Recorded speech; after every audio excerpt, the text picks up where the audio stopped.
Salut tout le monde, vous êtes avec Camille DG. Pour la capsule de la semaine, l'équipe m'a donné un défi. Donc avec un manteau Adidas trouvé chez Sportium, je dois créer 3 looks complets pour ce printemps. Quand je suis arrivée en magasin, en fait, je l'ai tout de suite remarqué par son motif. Bon, c'est sûr, on dirait en fait un coton ouaté. On dirait un coton ouaté gris avec des fleurs. Mais en fait, c'est un imperméable. Donc, c'est vraiment un petit coupe-vent de printemps, idéal autant pour la ville, si on sort, si on fait du sport. Et j'adore la grosse poche style kangourou en avant. Tu peux tout mettre dedans. C'est sûr que ça ne doit pas avantager toutes les silhouettes quand tu fais ça. C'est peut-être plus pour le style. Mais il est vraiment beau. Pour le premier ensemble, j'ai opté pour quelque chose qui fait quand même jeune, ville, décontracté, parfait pour le printemps, super confortable. Les salopettes, depuis quelques années, on les voit partout. Je me souviens que quand ils ont fait le premier retour, en fait, tout le monde était comme « Ah, une salopette? Il me semble que je portais ça quand j'étais tout petite. » Finalement, on l'adopte assez vite puis on la trouve confortable et surtout tellement facile à agencer. Bon, on aimait tellement le manteau que j'ai décidé d'opter pour un crop top, donc un haut écourté qui va avoir le même motif, donc vraiment le même genre. Ce qui fait que tu portes ou pas ton manteau, tu as le même un peu statement tee. Ensuite, pour le confort en ville, des souliers New Balance, souliers de course, vraiment confortables, faciles à porter. Ils sont un peu passe-partout. C'est sûr qu'on ne va pas aller faire notre jogging avec ça, là, mais si tu décides de faire une grande marche, il n'y aura pas de problème.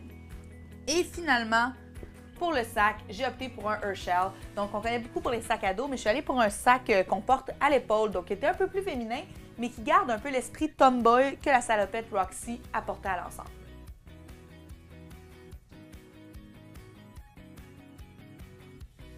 Pour le deuxième ensemble, on est allé dans quelque chose d'un peu plus classique, mais avec des touches funky parce que bon, c'est sûr que c'est 3 ensembles mode avec un manteau qui est quand même assez original à la base. Donc tout d'abord, on a opté pour un pantalon noir, quand même simple, qui pourrait être un jeans, mais qui n'en est pas un, donc qui est super confortable. Et on aime la fermeture éclair qu'il y a sur le côté, qui va ajouter un petit côté armé sans le motif. Ensuite, une chemise blanche qui est longue. Les chemises longues sont super à la mode. On ne parle pas d'une chemise rigide, quelque chose qui va être très, très souple, donc qui va tomber, qui va épouser le corps. Et en plus, on peut venir la cintrer à la taille. Donc, pour celles qui aiment avoir une taille qui est un peu plus cintrée pour montrer les formes, c'est possible avec cette chemise-là. On a ensuite le petit côté funky, en fait, c'est le mélange des motifs. Parce que oui, le manteau a vraiment beaucoup de motifs avec les fleurs et je suis allée acheter une tuque qui est lignée. Donc, c'est sûr qu'on aurait tendance à aller chercher une tuque qui va être unie noire, mais le ligné va venir créer un petit jeu qui est plus intéressant. Côté sac à main, un chouchou, un rue-de-sac, un beau sac en cuir noir qui va nous suivre pendant des années, indémodable. Et finalement, les souliers, je me suis amusée. C'est ceux que je porte moi aujourd'hui. Donc, c'est des petits souliers super confortables qui vont chercher le côté souliers de course sans en être un. Donc, c'est un peu des souliers bateau. On les met, c'est facile, pas compliqué. Ça se porte 3 saisons. Donc, printemps, été, automne. C'est sûr que l'hiver au Québec, il faut les ranger. Troisième ensemble, c'est pour la sportive de ville. Donc, celle qui n'a même pas envie d'enlever ses vêtements de sport après le gym. Bon, si on a sué dedans, il faut les enlever, là. Mais qui a envie d'être en vêtements confortables tous les jours. Puis ça, on en voit de plus en plus, hein. Des filles qui partent avec leurs leggings de yoga à l'épicerie avec un gros chandail coton ouaté, super simple, pas de problème.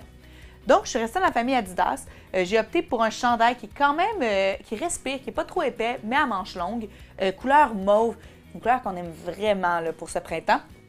Et le pantalon, un pantalon noir, un peu passe-partout, qu'on peut autant utiliser pour aller courir sur la montagne la fin de semaine, qu'on peut décider de porter juste pour être confortable au bureau, puis personne ne va remarquer en fait que c'est un pantalon de sport. Finalement, le sac, aussi un Adidas, on aime le gros logo sur un sac blanc qui fait un peu rétro, qui va être à la mode ad vitam aeternam. Et pour les souliers, j'ai un peu triché sur Adidas, je suis allée avec des Reebok blancs. Mais des baskets blanches, c'est un must à avoir dans sa garde-robe. Ça se porte avec tout. On l'a vu sur tellement de blogueuses à travers la planète. Elles le portent autant avec des jupes, des robes, des pantalons, des jeans, n'importe quoi. C'est super passe-partout. Merci d'avoir été à l'écoute. J'espère que vous avez aimé ça. Dans les commentaires, dites-moi lequel des 3 looks est votre favori et pourquoi. Et dites-moi aussi, vous auriez mis quoi avec ce manteau-là? N'oubliez pas de vous abonner à la chaîne parce qu'on a des vidéos à chaque semaine qui parlent de mode, beauté, sport, art de vivre. Et on se retrouve bientôt. Ciao tout le monde!